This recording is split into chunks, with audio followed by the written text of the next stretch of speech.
Bonjour à tous et bienvenue sur boursicoté.com pour cette nouvelle analyse technique du CAC 40 en point matinal avec une configuration qui se place dans le prolongement que nous avons connu hier, puisque hier, donc je rappelle, suite à l'ouverture de la séance sur un gap baissier, on est venu tester ici la zone 6000 des 6608 points avant de marquer ici un rebond qui nous a ramené sur la moyenne mobile 20 exponentielle dans cette unité de temps 4 heures. Là, nous sommes en train d'essayer d'attaquer ici cette moyenne mobile, mais on voit que pour l'instant la conviction n'y est pas. Après une demi-heure de cotation, on peut constater que nous sommes ici toujours quasiment sur les niveaux des plus hauts que nous avions eu hier. Du point de vue des indicateurs techniques, la configuration nous donne plutôt une impression de rebond technique. On le voit ici au niveau des histogrammes du MACD. Au niveau du RSI, on est toujours dans la zone neutre, mais on a une petite dynamique haussière. Donc rien de vraiment fantastique en termes de dynamique. On a donc un mouvement qui est essentiellement technique actuellement, mais qui ne permet pas d'annuler ici totalement cette impulsion baissière, même si malgré tout on a ici au niveau du gap. Voilà, on a un gap qui pourrait se refermer, on est quasiment en train de le refermer d'ailleurs, et ce qui pourrait donc quelque part nous donner un petit peu d'air pour poursuivre en direction des 6751 points. Donc par rapport à la dynamique que nous avions précédemment, à savoir ici une impulsion baissière et puis un CAC qui remonte tout doucement et qui n'avait donné donc un signal de rupture, ce signal de rupture est en passe d'être annulé, avec une conviction qui est certes relativement faible, mais qui peut déboucher ici si les cours parviennent à dépasser cette zone des 6751 points.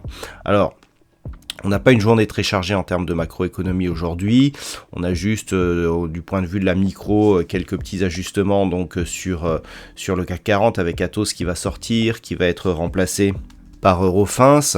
À part ça, nous allons le voir dans la dernière partie de cette analyse, il n'y a pas d'éléments qui pourraient éventuellement donner beaucoup de volatilité sur les marchés. Donc ce qu'il va falloir surveiller, c'est déjà le fait que l'on termine de combler ce gap. Alors lorsque l'on passe ici en daily, on peut voir ici que cette bougie ici avait un plus bas à 6721,35. Actuellement, on a un plus haut à 6717,28.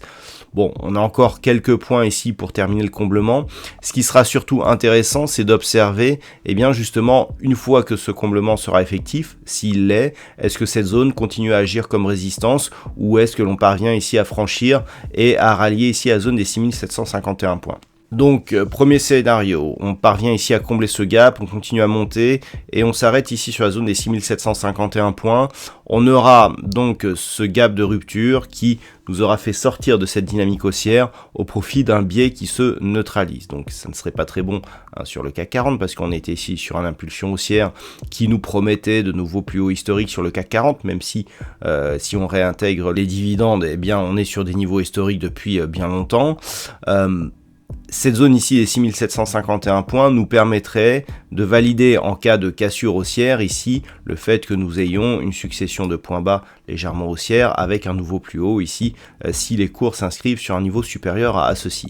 Donc on resterait ici dans une dynamique qui est certes plus faible, elle était déjà pas bien puissante avant, mais qui continuerait à être haussière et qui se placerait dans la continuité de la tendance moyen terme. Par contre, si on reste ici sous cette zone ici, que par exemple le gap commence à agir en tant que résistance, l'objectif, si on revient ici sur cette zone des 6670 points et que l'on recasse cette zone, c'est de repartir ici dans un biais baissier. On tiendra compte ici du fait que cette impulsion n'aura été qu'un mouvement technique et vraiment, comme je vous l'indiquais hier matin, sur rupture de la zone ici entre 6570 points, 6608 points, on aurait un risque d'avoir une accélération baissière assez forte, car d'un point de vue global, on serait ici vraiment dans un mouvement d'impulsion, avec impulsion de retournement, rebond technique et impulsion de suivi. Donc c'est ce qu'il va falloir suivre aujourd'hui. Donc les niveaux à surveiller, donc cette zone ici proche des 6720 points, et puis si cette zone est franchie, donc objectif 6750.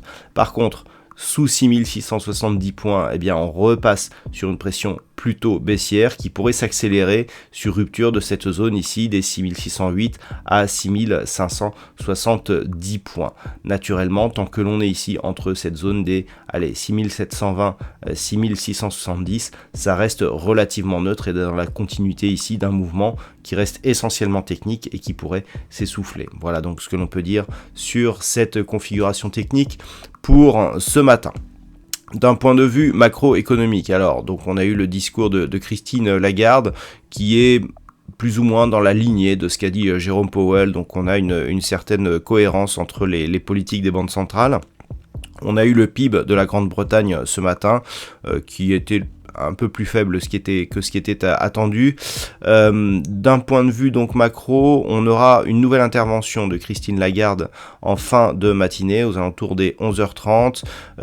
Cet après-midi, donc outre-Atlantique, nous aurons à 14h30 les prix à la production pour le mois d'août qui seront dévoilés, ainsi que du côté du Canada, eh bien, les chiffres du chômage. Voilà ce qui clôturera donc cette semaine d'un point de vue macro. Je vous souhaite donc une bonne séance. On se retrouve dès ce soir pour toutes les autres analyses techniques du site boursicoté.com.